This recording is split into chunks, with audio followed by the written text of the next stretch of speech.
it's eaten through the entire bone pretty much. We're going to have to probably amputate it. And then they said there is an option, the people at the PA are doing something that experimental. Now, nearly 4 years on, his tibia in his leg has regrown.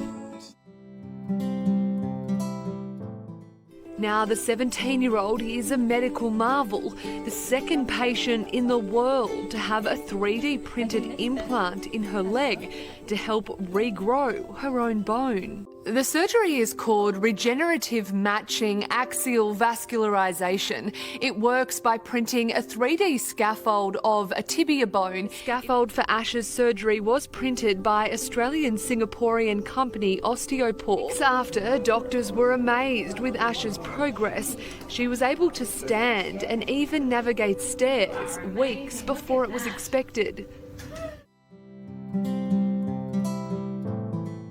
The 28-year-old from Cannon Hill has 20% vision, one leg, a crushed skull. He still thinks he's lucky despite the accident in Vietnam, which should have killed him. He just blows my mind. In fact, I feel like he puts the rest of us mere mortals to shame most of the time, really, doesn't he?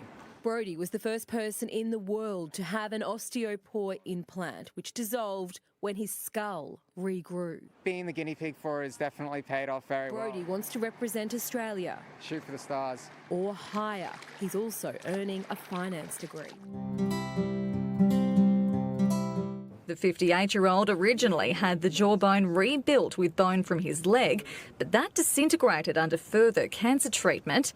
It's now coming up to nearly a year since he received a second implant, 3D printed by Singapore-based company Osteopore. I can now walk in the shops without anyone staring at me.